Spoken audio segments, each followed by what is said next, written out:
Consider the lilies, how they grow. They toil not, they spin not. And yet I say unto you that Solomon in all his glory was not arrayed like one of these. If then God so clothed the grass, which is today in the field and tomorrow is cast into the oven, how much more will he clothe you, O ye of little faith? And seek not ye what ye shall eat or what ye shall drink, neither be ye of doubtful mind. This is our kingdom, a kingdom of righteousness. Praise the Lord. Praise ye the Lord. For all these things do the nations of the world seek after, and your Father knoweth that ye have need of these things. But rather seek ye the kingdom of God, and all these things shall be added unto you. Fear not, little flock, for it is your Father's good pleasure to give you the kingdom. Sell that ye have, and give alms. Provide yourselves bags which wax not old, a treasure in the heavens that faileth not, where no thief approacheth, neither moth corrupteth. For where your treasure is, there will your heart be also.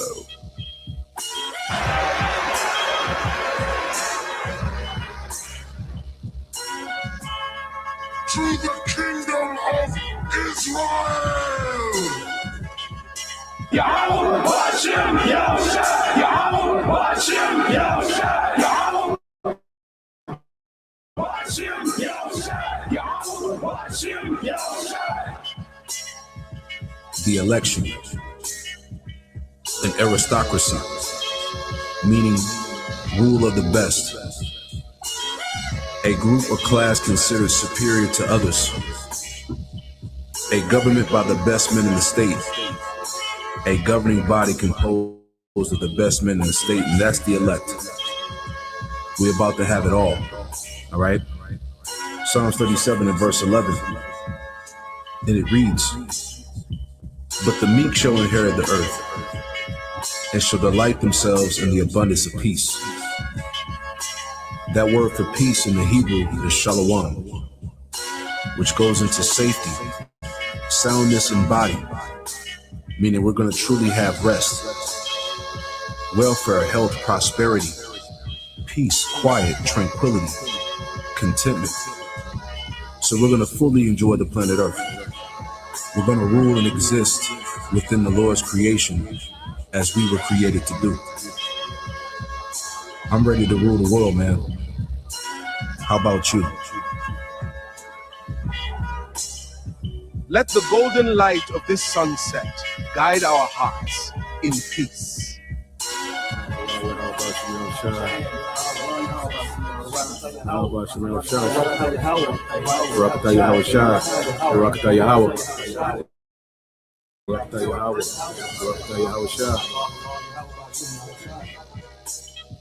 Fear not, little flock, for it is your Father's good pleasure to give you the kingdom. Sell that ye have, and give alms. Provide yourselves bags which wax not old, a treasure in the heavens that faileth not, where no thief approacheth, neither moth corrupteth. For where your treasure is, there will your heart be also.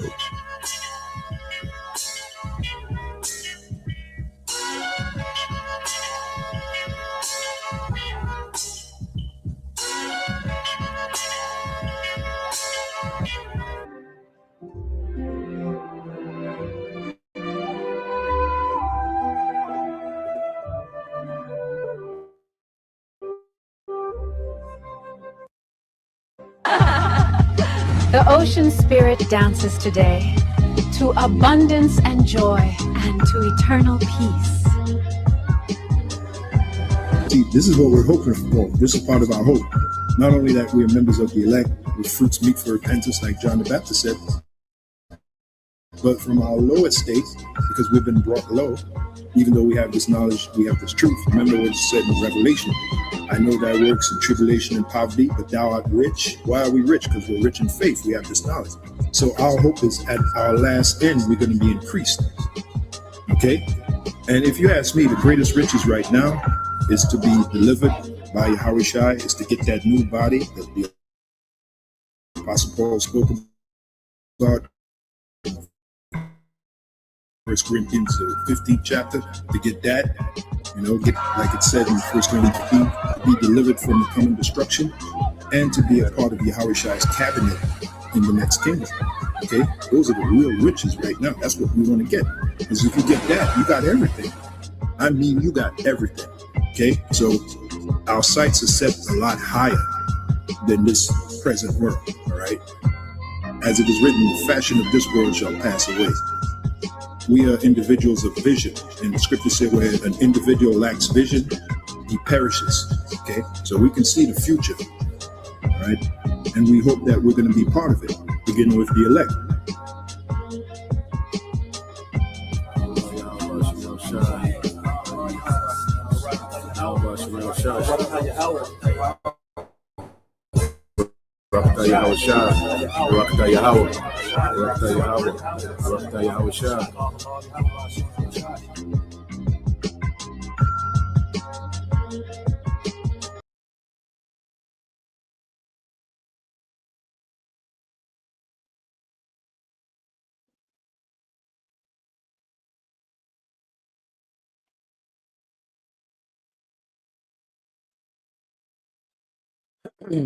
All right. Shalom. First and foremost, I would like to give all praise and glory unto Yahweh Bahashem, Yahweh Shai, Bahashem, Makakwadash, and do my honors unto the apostles and the elders of GMS, rule well, teach well, being great examples to us younger brothers, and peace and blessings and salutation to the hopeful elect, pushing his word and truth and his sincerity across the four winds in the name of Yahweh Bahashem, Yahweh Shai, Bahashem, Makakwadash, pushing to get up out of here. Shalom to the hopeful elect, the believers, the listeners who have came back to the obedience of the scriptures through faith in Yahweh Bashem Shai. All right. And what we're going to get into this morning, is how people are fleeing, Esau's technology, and also a little more news. Okay. But what we're seeing that's trending, is people are beginning to reject, all right, all this technology. Okay. Now you still, have people that worship this technology, and think that this is, the best thing ever. But then you have those as they, are being forced to incorporate this technology, in school and, in the learning system, in the, their work. Okay.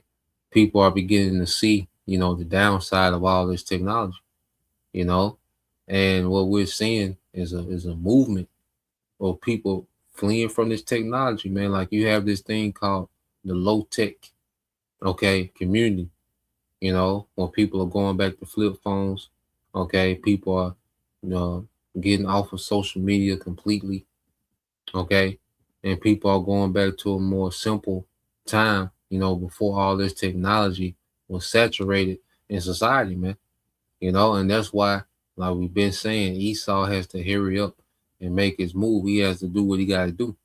Esau don't got time. Time is not with this guy, because the way things are going, you have, this growing uproar against this new system that this man is trying to bring, so you have people, just rejecting the technology, on the surface level.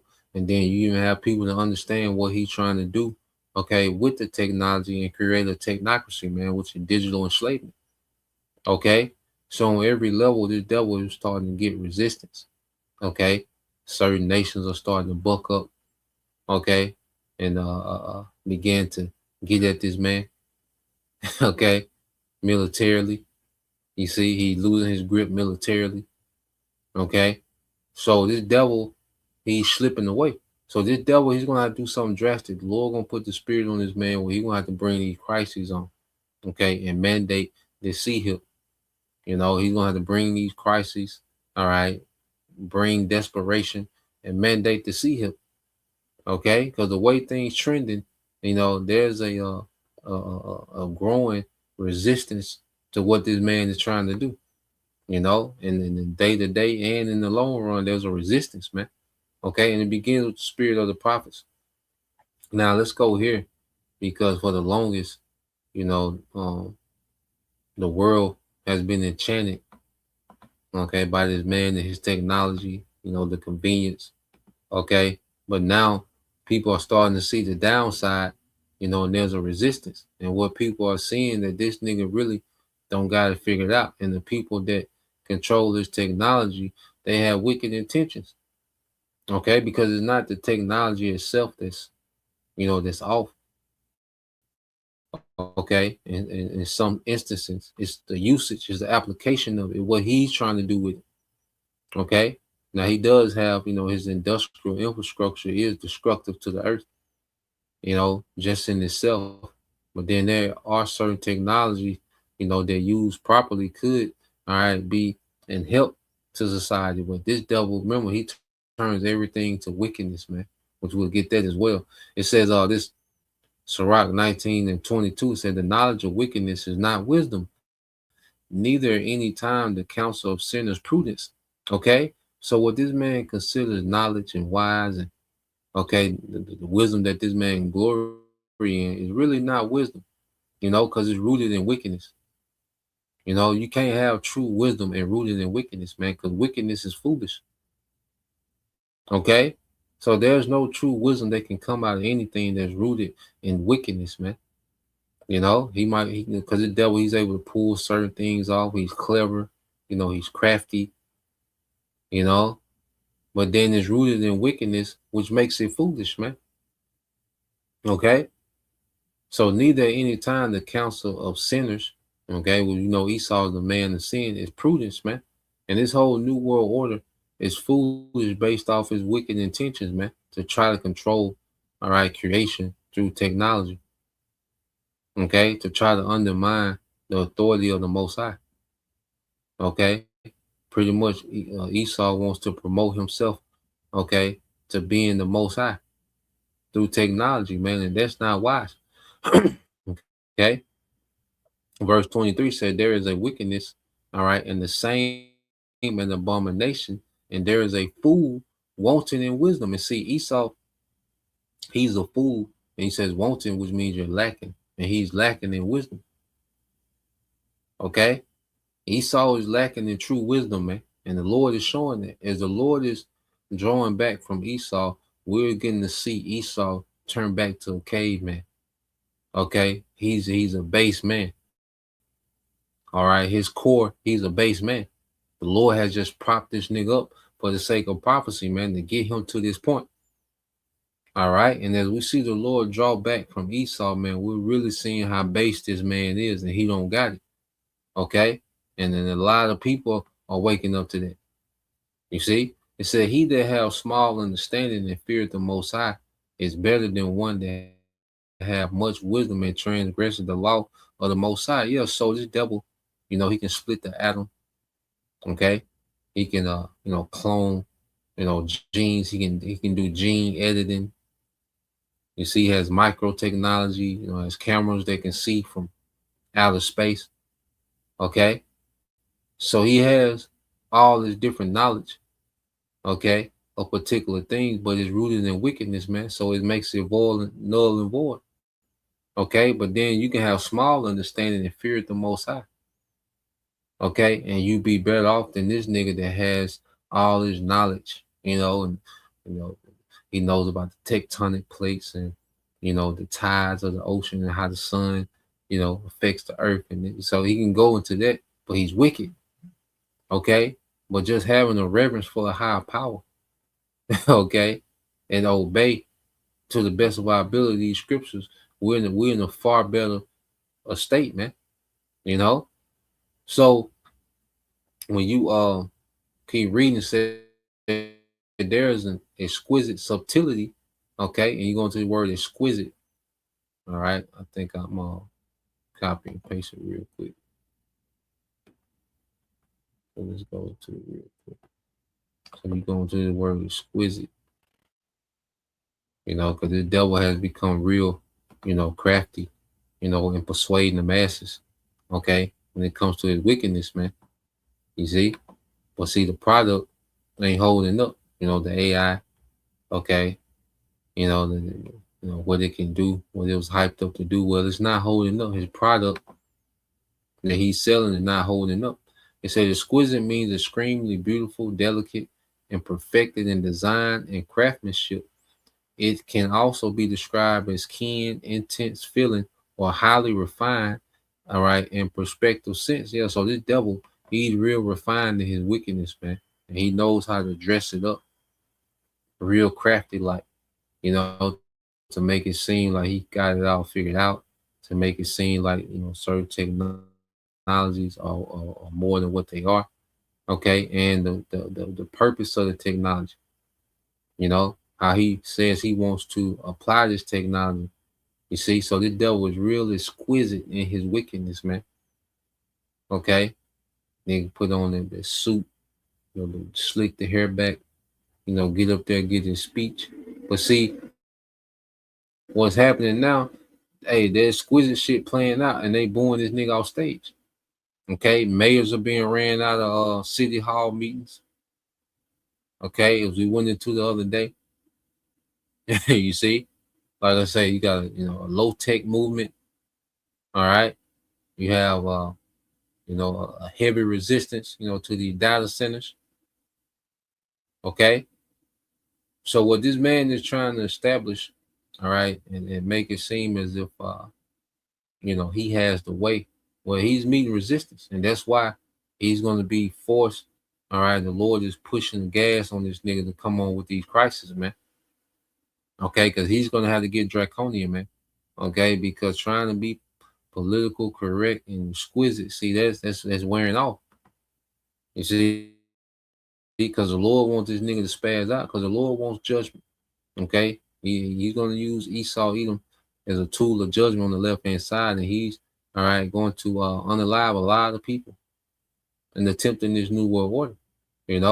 So the Lord is poking at this nigga to get him frustrated, man. By causing this resistance to come up against this devil, man. It says, and the same is unjust, and there is one that turns aside to make judgment appear, and there is a wise man that justifies in judgment. Okay, and see, this devil, all right, the scripture say the same, is unjust. So no matter how exquisite he make it sound, it's still wicked. The benefits he says going to have, and you're gonna get the high basic income and all. He's just being exquisite in his wickedness, man. Okay. It said, verse 26 said, there is a wicked man that hangeth down his head sadly, but inwardly he is full of deceit. Okay, and this is Esau. He comes, in this humble, humanitarian, all loving, all caring. He comes in that spirit, and he presents this technology as if the sole purpose of this technology is to forward humanity to end world hunger. He be in these same lines, man. It's going to end world hunger. No more cancer, no more sickness. Okay?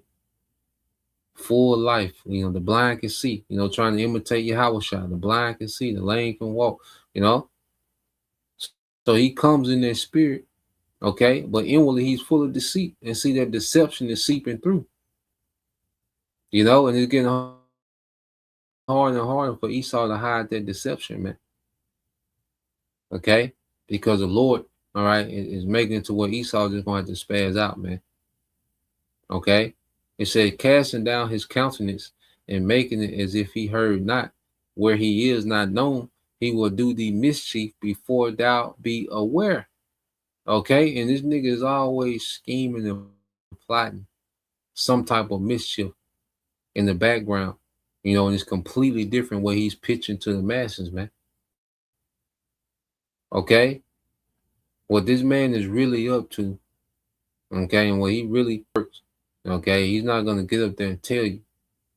Okay? He's going to give you a smooth story. Okay? And if there's any, and it's getting to the point now to where he doesn't want any other narratives going forward but his narrative, man. Because with these other narratives, it make it hard for him, to really persuade, So he's getting ready to do that too, to get rid of these other narratives, man. Which ultimately is going to be the family of the word, which we'll get into that. But I want to get this real quick. So this is a video, and this woman is speaking about how teachers are, leaving, these AI, programs for learning and going back to books. Okay, they're leaving off from typing and going back to writing. Okay, they're adding more, outside time for the children instead of the screen time. Okay, because they're fleeing from this technology. They're seeing the results of it, and they like, damn, this is destroying the children. Okay, so let's play this. About 10 minutes of this is pretty good. Let's see.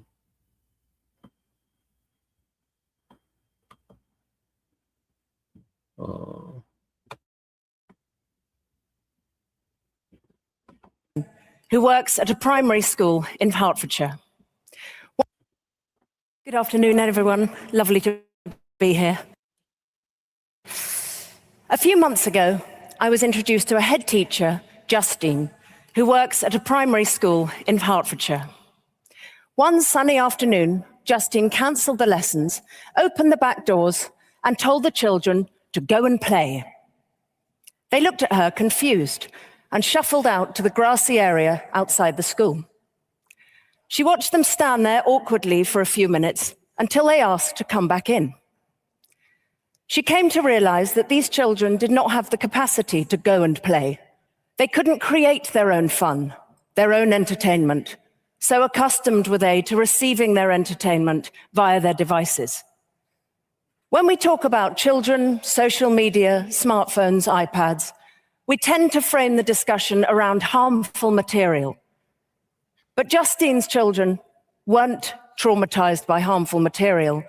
They were dazed, glazed, and passive, their young minds deactivated by constant low-level stimulation. Justine removed screen-based story time from the school's timetable and encouraged parents to let their children read or just get bored at home. Boredom costs nothing and is a crucial catalyst for the imagination. A few weeks later, Justine tells me the children can't be stopped from tearing outside at break time, their imaginations and their sociability blossoming beautifully. Teachers like Justine, along with parents, doctors, academics, and neuroscientists around the world, feel confounded that the very machines destroying children's imaginations, concentration spans, and capacity to think conduits for their education at school. Internet-enabled devices are being handed out in schools across the world on the pretext of delivering a future-proof education. So it got to the point that children didn't even know how to play outside, at this particular school, because they just spent so much time on those screens. Okay, the creativity was shot, and they had to revive, the teacher and the parents. They began to condition the children to get bored, which forced them to be creative. Okay, and tap back into their ability to go outside and create. Okay, this is what this man's technology is doing. It would be if this man had his way, it'd be a real lethargic, zombified, dumbed down society. With this man trying to play the Most High over zombie people. Okay. 1 million children in Britain spend nearly every lesson on a screen. Welcome to the world of EdTech. Many parents who see what screen-based learning is doing to their child are not buying this sales pitch. They write to each other in burgeoning online communities, "Where are the books? Why has my child's education been reduced to a series of links, games, and videos? Why is my child accessing obscene content on his school-issued iPad? The school filters don't work. Where is my child's private data going? Why is my child online for his homework every night? He's getting headaches. He's getting cranky. He keeps going off task. He's going to sleep later. And now he's short-sighted. I did not sign up to this. A number of these parents are moving their online rage to real-world action. The US-based alliance Schools Beyond Screens recently persuaded the Los Angeles School District to approve the most sweeping pullback on screen time of any public K-12 system in the US. Anya Mexin, the deputy director, says, cognitive skills are declining, attention spans are declining, executive functioning skills are declining. Human brains don't work well by learning from screens. All the research says one thing. Why are the schools doing another? Equivalent pushbacks are happening in Utah, Delaware, and New York.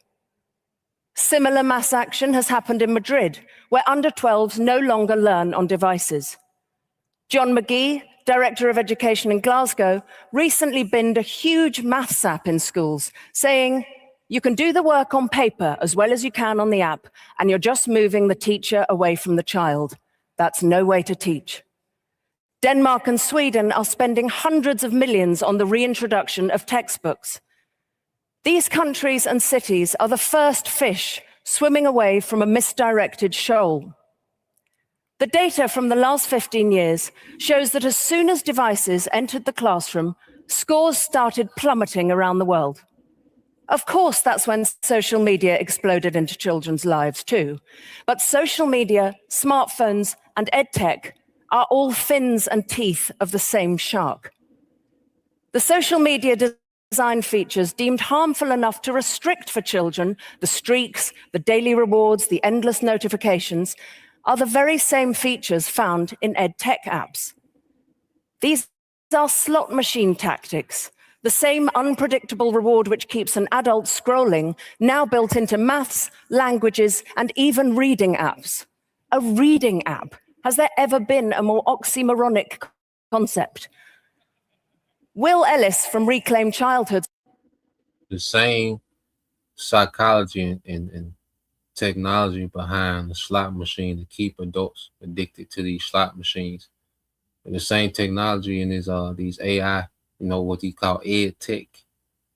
Okay, educational technology. Okay, and it's all about keeping the children engaged and destroying their creativity.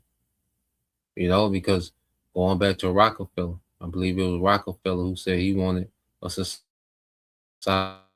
of workers, not thinkers. So they're taking that to a whole nother level, and see, and if this, like the children that are, kindergarten now, if they was to become adults, man, they didn't tell them how jacked up they would be, how much cognitive diminishment they would have suffered from all this technology, which is very unnatural. Okay, because children are supposed to be in tune with the natural world. They're supposed to be doing chores. All right, they're supposed to be learning, the earth. They're supposed to be, outside in nature, exploring. Picking blackberries. Some of you brothers and sisters probably remember, picking fruit. Because fruit used to grow so random. You don't see a lot of fruit and trees and bushes like we used to, but you spend hours, picking plums. You see, catching light bulbs and just being in tune and exploring in nature. Okay, not on no goddamn screen all goddamn day. All right, watching it, something on YouTube, and then you go from YouTube to watching to the tablet. So when you away from home, you got your phone. It's just a constant screen time, man. They're just removing people from natural way. Okay, and that's vital to a child's development, to be out in the elements. Okay, now this I'll play some more. Now this sister here, Shakalaka, I don't know if you knew, but there's women doing all that talking and putting them comments up. We don't do that. All right, just as the brother put, women learn in silence. All right, that's literal. Okay, because I get it. It's great. If you can do homeschool for your children, that's a beautiful thing. If you can do that, but everybody not in that situation, so it's a beautiful thing. If you can do that, it's cool. you know, but everybody's not in a situation to do that. You know, we all gotta make do whatever situation we in, you know, because even if your child does go to public school, you know, you still can get them in nature, you know, when they get home, you know. But at the end of the day, we need salvation. You know, we do little stuff here and there as we learn, you know, we apply and, you know, we improvise and, you know, do the best of what we got, you know. But let's get this real quick. This is on GMS DC Taza Dr. Yara 144K says 1 Timothy 2:11. Let the woman learn in silence, all right, with all subjection. Okay. So women, you know, you come in and as you see the other sisters doing, they come in, they get a salute, they fall back and listen and learn, you know. Every now and then, you know, it might be some information they got dealing with what we're speaking on that, you know, they hit home, you know, because they might be ground zero where you know, certain things are happening, but for the most part, you know, salute, fall back and listen, you know. But let's play some more of this. You know, we got a few more minutes of this. It says, these features do not appear in educational products because they improve learning. They appear because they improve engagement, and engagement is what the business model requires. The distracting features are by no means the only downside. Material read from a page in a book implants in the brain more profoundly than the exact same material read from a screen. We are physical beings. We must learn physically. Reading from a page in a book, the feel of the paper, the design of the cover, the typeface, the smell of the pages, the spatial position of a phrase on a page, all of these things contribute to the holistic embodiment of learning. Reading on a screen is both immaterial and aspatial. What you're reading right now is in the same place as what you were reading 10 minutes ago, half an hour ago, yesterday. It's flat, it's unimpactful, the information won't stick. The neuroscientist, Dr. Jared Cooney-Horvath, explains how, after learning something, the brain needs a spell of downtime, rather like a digestion period. Calm, book-based learning provides this as a matter of course, but there is no downtime with screen-based learning for the simple fact that screens are stimulating in and of themselves. The neuroscientist, Audrey Vandermeer, has spent the past 20 years charting the neurological differences between handwriting and typing. Her meticulous scans show the whole network of the brain lit up like a Christmas tree during handwriting and dark as a cellar during typing. The physical process of handwriting appears to trounce the ease of typing in every cognitive metric. Handwriting is also slower than typing, meaning a student has to organize and prioritize what he's listening to or reading, a process rendered unnecessary by transcriptive touch typing. It is also personal. A child's handwriting connects him to the subject he's writing about, where a sterile typeface neutralizes that relationship before it's even begun. The same is true of a teacher's handwriting on a submitted piece of work. Receiving personal, not robotically generated feedback is essential for continued motivation. Handwriting must return to center stage in the classroom.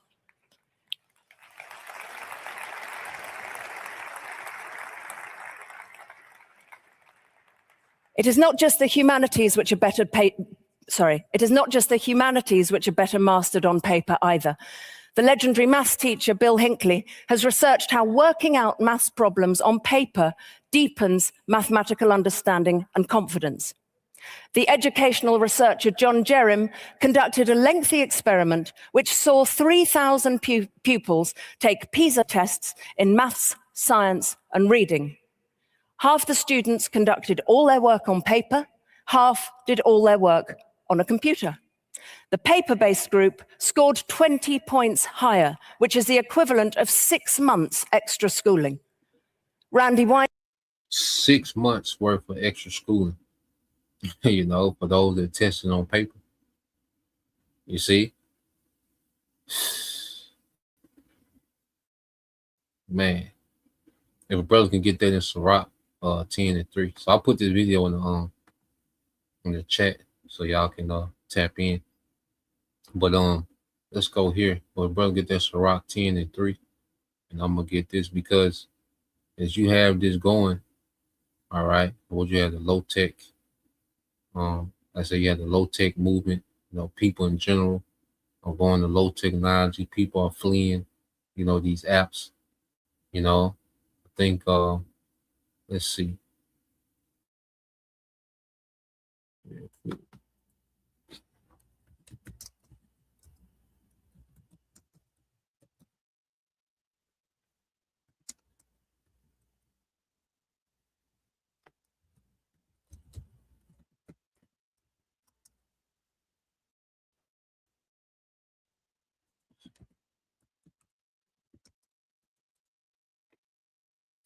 Let's see.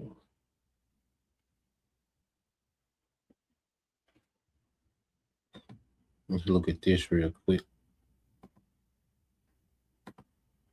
So I just asked Google on social media, all right, account trending down. It says yes, social media accounts are trending down. Global daily time spent on social media platforms has dropped nearly 10% from its peak in 2022. And a CNBC report highlights a growing quiet revolution of young people and digital minimalists deleting their apps entirely. Okay, it says key metrics shutting, it says key metric showing the downtime include, it says decreased usage of activity globally. Adults are spending less time on apps, with usage dropping nearly 10% since 2022. Public posting is way down as users shift to lurking and passively, all right, consuming, all right, plummeting. Engagement rates fell roughly 24% year over year, hitting larger static post accounts the hardest, according to industry benchmark reported by the What AI. All right, it says shift in diverseness. Users across platforms express exhaustion with algorithmic feeds prioritizing retention through rage bait, increased polarization, which is the division, and excessive ads. Okay, so you got this. Was it social media dead? Yeah, man. So you got people, all right, they're just fleeing technology, fleeing social media, fleeing the digital world. Okay, fleeing engaging online. Okay, and you have people getting back to nature, man. You know, and that was a setup from the beginning. Okay, that was a setup the Lord had to figure out from the beginning. You see, but when you go, and then the brother also can post two, Sirach 39, and let's see.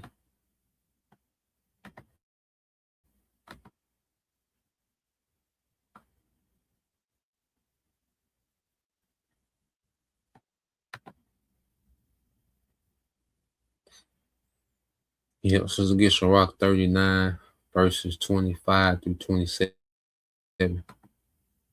as well, Baba Kasha. So let's cue this video up here. You know, so the devil, he wants to, you know, because you have all these communities popping up. You got the prophets, then you got all these communities popping up. Okay, that's against this man technology. All right, and that's one of the main sell pitches of his new world order is this technology, man. Okay, so let's get this. Mr. Brother Yashima, tribe of Judah. This is Sirach 10 and 3 says, an unwise king destroyeth his people, but through the prudence of them which are in authority, the city shall be inhabited, man. Okay, and Esau is the unwise king that destroys his people. You know, this man invests, you know, time, money, and resources to destroy people. You know, this man, you know, that's why scripture call him like a unrelenting tyrant. Okay. because he has it set up to where everything you do, like if you just look at your normal day, especially here in America, it's meant to just destroy you little by little.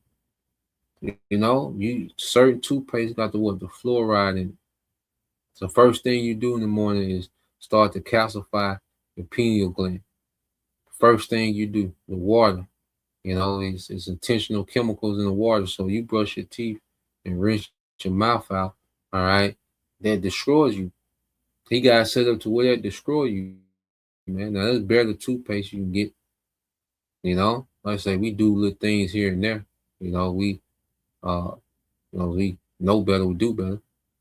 Okay, according to everybody's situation, but just going into a typical day, okay, then let's say you brush your teeth, and then most people, what do? They go eat a breakfast, okay, from a Burger King or Arby's or whatever, you know, McDonald's, okay, so they go get processed food, all right, with this terrible bread that clogs up your digestive system. Okay, so you go get this poison. Here it is that he poison you brushing your teeth. He poison you with your breakfast options. You know, most people don't have time to cook, so they go get the cheap fast food breakfast.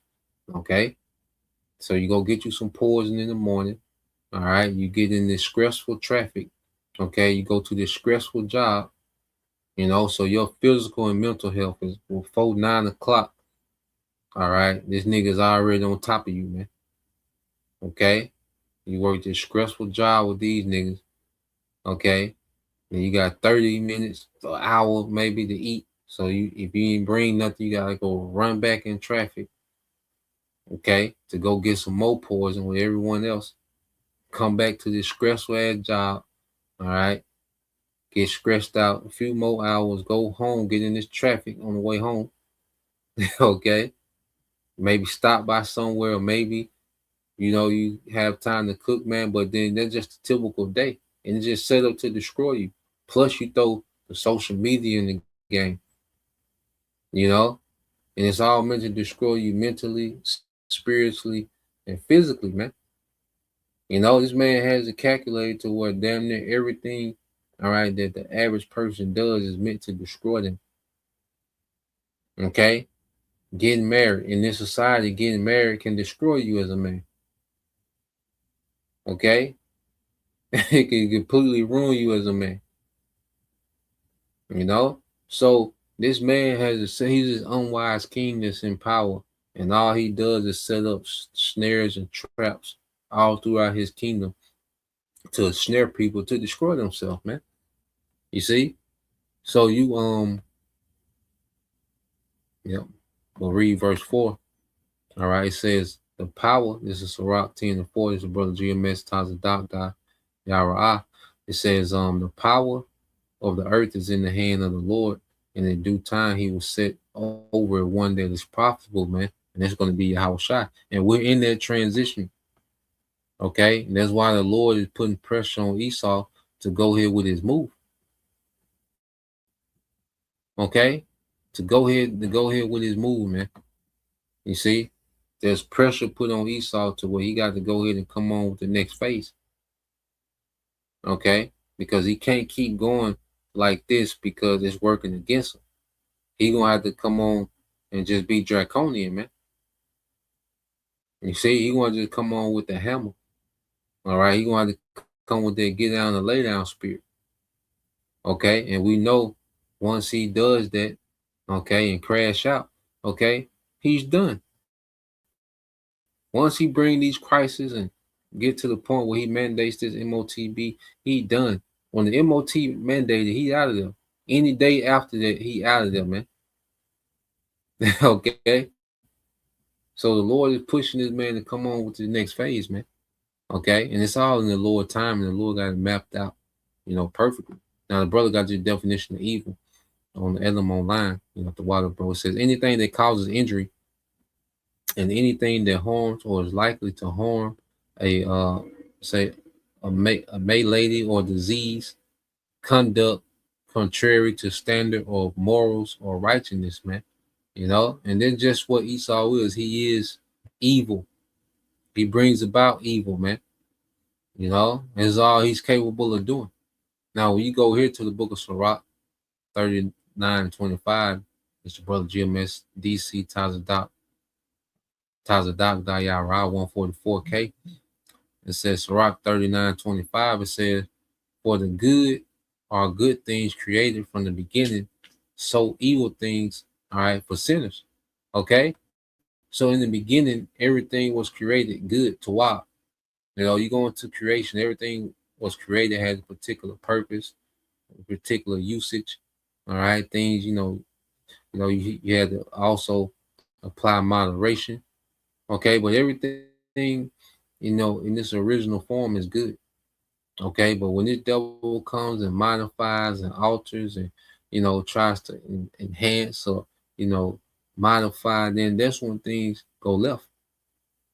Okay, it says, verse 26 said, "The principal things for the whole use of man's life are water, fire, iron, and salt, flour, wheat, honey, milk, and the blood of the grape, and oil, and clothing." So these things are, the principal things for the whole use of man's life. And ultimately, just creation in general. Okay, but when you go into these things, you can run a civilization, off these things, water, okay, fire, iron, you're able to make, because with the fire, you're able to cook, okay, you're able to heat, you see, you're able to create, the iron, blacksmith, ironsmith, silversmith, goldsmith, you got the salt, which is able to preserve, and the flour, wheat, which is, can sustain you, it's a good food source. Okay, and your honey, your milk, all these things have their benefits, so many uses, you get your cheeses from, your milk, and, a lot of things you can do. The blood of the grape, the wine, the oil, you can use oil for lighting, for cooking, but also for a light source, for candles. And, you see? So you can run a civilization with these essentials, okay? But ultimately, everything that was created, all right, was created, all right, for good.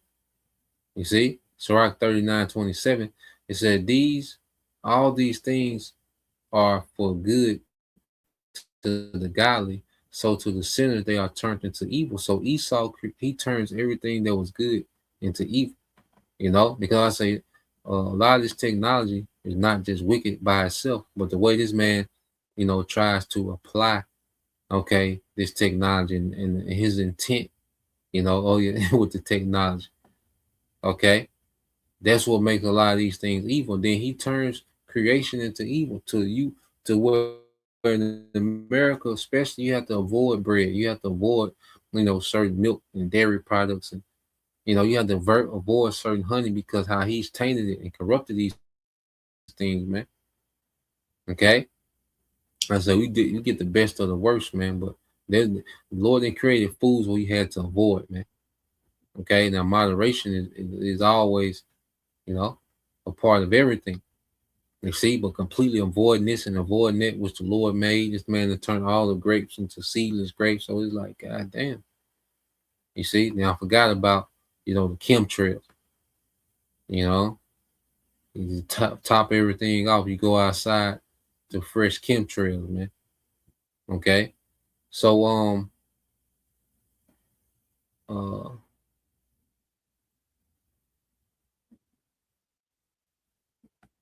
let's play this, because it's something that the devil got going on in Canada. It's causing an uproar. This BOC9, what it's causing talk. All right, because you people don't uproar like that. What it's causing, certain conversation, okay, about where this man is going with this, okay, to the point to where now he's trying to dictate, how the Bible should be taught. He's doing it in a long about way, but this is pretty much what he's trying to roll out, okay, and this is him wanting to remove all these other narratives, okay, from off the internet, man. That's why he wants a digital ID so you can be, You know, you have to log in, and, you know, buy your ID on the internet. So this devil, you know, he got a lot of things in the making, and he gonna have to come on with it. Okay, and he gonna need some crisis, all right, to really, you know, get people, you know, moving, man. So let's play this.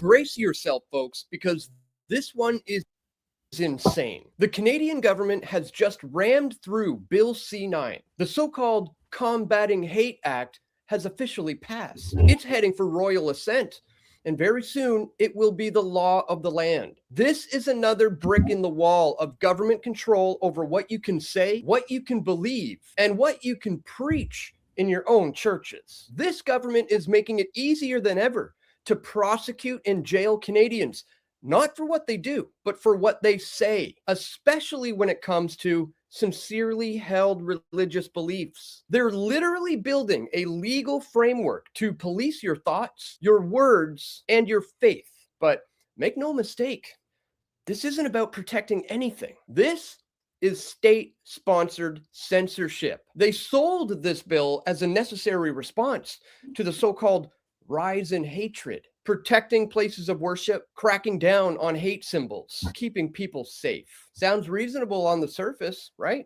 That's how they always get you. But you peel back the layers, and what you find is a direct assault on your fundamental freedoms, especially your freedom of speech and freedom of religion. Remember when they promised that these hate laws would only target real extremists, the Nazis and the violent thugs? Yeah, that was yesterday's script. Today, it's open season on pastors, on everyday Canadians, on anyone who's daring to quote scripture or counter their official narratives. So let's break it down. Bill C-9 amends the criminal code to create new offenses: intimidation or obstruction at religious or cultural sites, a standard hate crime provision, and a ban on displaying certain hate symbols in public. You could get up to 10 years for some of this stuff. But here's the real poison pill. They've removed the good faith religious expression defense, which used to protect pastors and priests and rabbis and imams. Anyone quoting religious texts or expressing sincerely held beliefs from being willfully promoting hatred. That's gone now. So just think about it. If you are reading Leviticus in church, discussing biblical views on marriage or sexuality or any other hot button issue, if some activist or crown prosecutor decides that it descends into extreme vilification or detestation, terms so vague a judge can twist them however they want, you could be facing prison time. No more, but it was my religious beliefs shield. This isn't about stopping actual Nazis or violent thugs. We already have laws for that. Real crimes like intimidation and threats were already illegal. This is about chilling dissent. It's about making sure that the approved narrative on gender, immigration, culture, religion, and whatever the regime doesn't like can't be challenged. And also technology, you know, but now you have this thing called anti-tech extremism. You know, he done turned anti-tech into extremism. You see? So now if you don't have a approved, okay, stance when it comes to technology, well, he's going to consider you, okay, an anti-tech extremist. Okay, this is what Esau is headed. All right, with these different bills, okay, these different laws, okay, that he's getting ready to pass and enforce. Okay, because he has no choice. Esau has to come down, okay, with that hammer. Matter of fact, and if brother can put that, a madman sparing none. You know, so 2 Ezra 16, and also in Isaiah, I believe it's 28, make a man an offender for a word, either Isaiah 28 and 29. I mean Isaiah 28 or Isaiah 29. Which one is it?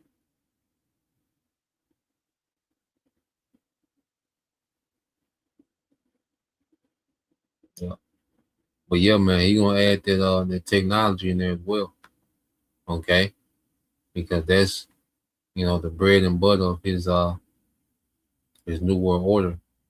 Okay. Is getting people, to worship this technology. Which you still have a lot of people, this Isaiah 29 and 21. But you still have a lot of people that, they're gonna willingly run to this technology.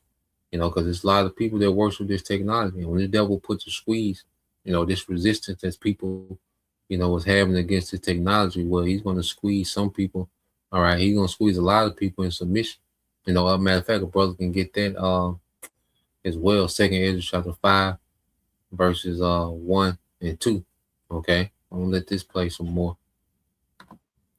Without fear of the state knocking on your door. They broadened the net while narrowing your defenses. They lowered the threshold for what counts as hate. But new hate speech laws never stop real haters or criminals. In fact, they only make it harder for law-abiding Canadians to speak freely, worship freely, and think freely. Legal, peaceful expression is now under threat, while real crime continues. If you think they're concerned with all the churches being burnt to the ground, think again. This has nothing to do with combating hate and everything to do with control. They want you to self-censor. They want pastors afraid to preach the full word.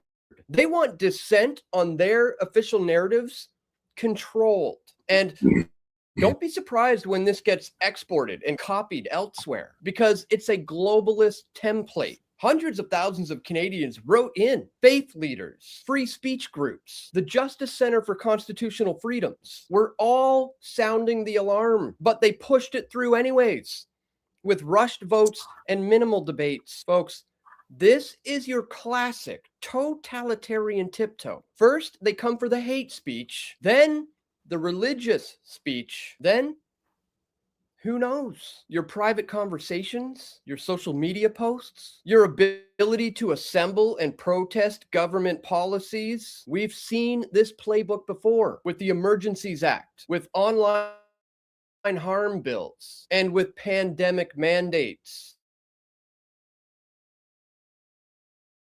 They create a crisis and hand more to anyone who opposes it as the real villain. You're spreading hate if you question us. Well, I'm questioning it loudly, and you should too. So what do we do now? Well, first of all, you need to stay informed. Read the bill and share this video far and wide. Support groups like the Justice Center for Constitutional Freedoms who are fighting these battles in court. Second, don't self-censor. Speak the truth at all costs. Pastors, keep preaching the word. Canadians, keep speaking truth in public and online and in communities. And third is mass non-compliance. If they come for your speech or someone you know, expose it, film it, and share it. Make enforcement as painful and as costly and as embarrassing for them as possible. And most importantly, build parallel structures. Support independent media. Yeah, it's gonna come a time when none of this gonna work. Okay, because the devil, okay, he got a mission. You see, and he's already behind in his overall agenda with the New World Order. Because if it was up to the elites, we were already, all right, microchipped up. Okay, but it's all the Lord's time. So this devil is already, scrambling and weird in his counsel, man. So it's gonna come a time where he's gonna throw politically correct out the window, and he's gonna shut the internet down, and he's gonna cause some real pestilence to take hold, some more, hyperinflation, and it's gonna be a lot of things that this devil, he got to his disposal, to really shake things up, to really crack down on all this dissent. Okay. Now, this is Revelation 13:11. This is Brother GMS DC Taza Dagda Yara 144K. It says, Revelation 13:11 says, and I beheld another beast coming out of the earth, and he had two horns like a lamb, and he spake as a dragon. Okay, and this is, this American system. Okay, that push, this false left right paradigm, for the longest. Republicans and Democrats, were they all part of the same system? Okay, but they've been pushing as if their interest is always the people, as if they're the savior of the people. Or the Republicans are saving you from the Democrats are saving you from the Republicans.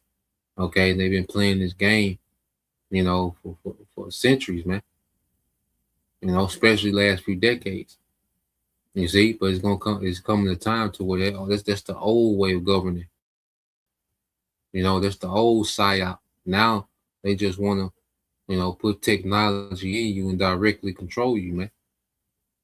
Okay, so they want to take it from just one big psyop to a technocracy where the technology is in you.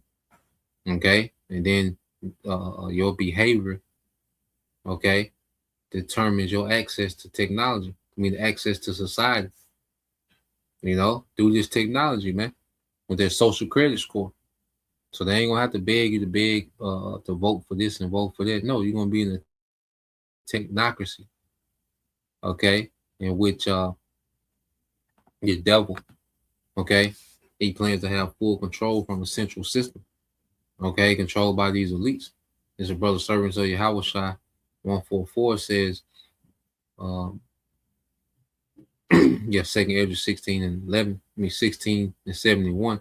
It says, they shall be like madmen, sparing none, but still spoiling and destroying those that fear the Lord.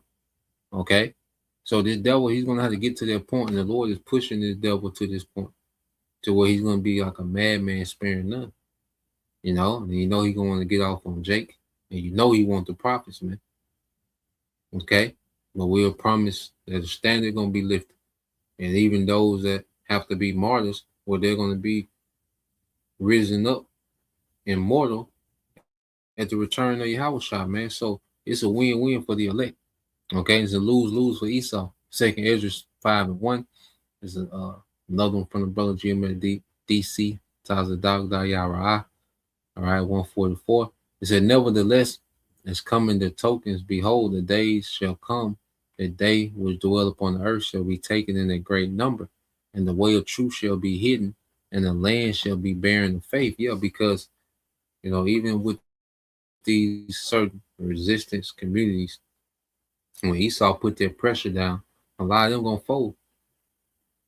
You see, and this guy, like he came, and these YouTubers have this certain information, they go into certain things, but when they get to the solution, that's when they come up short. Okay, because you're not going to have the opportunity to start a parallel, all right, media. Right now, it is one. There's alternative news that's running parallel to the mainstream media. But see, there's going to come a time when you ain't going to be worried about posting no videos. You're going to be starving. Okay? You're going to be trying to survive this civil unrest. You see, you ain't going to have the privilege of filming these incidents. Okay? Because there ain't going to be no access to the internet to upload these things, man. So we're going to see this world, all right, bearing the faith, because they have no belief outside this system. That's why all their solutions revolves around trying to revive this old system. No, this system is gone. Okay, Esau rolling out something new. You see, and if your hope is, if all your hope is in this system, then you're going to comply. Okay, a lot of these people are getting ready to comply, man. You're going to have those that willingly and those that it's going to take force. But a lot of people finna be taken in these last days, man. A lot of people finna be on live. Okay. The second Ezra 5 and 2 said, but iniquity shall be increased above that which thou now seest, or that thou hast heard long ago. Yeah, so we're going to see wickedness increase, civil unrest, a violence, Okay, lewdness, these things are going to increase, man, because it's a build up to a major judgment that the Lord has for the end of this age, man. Okay. Let's see. Yep.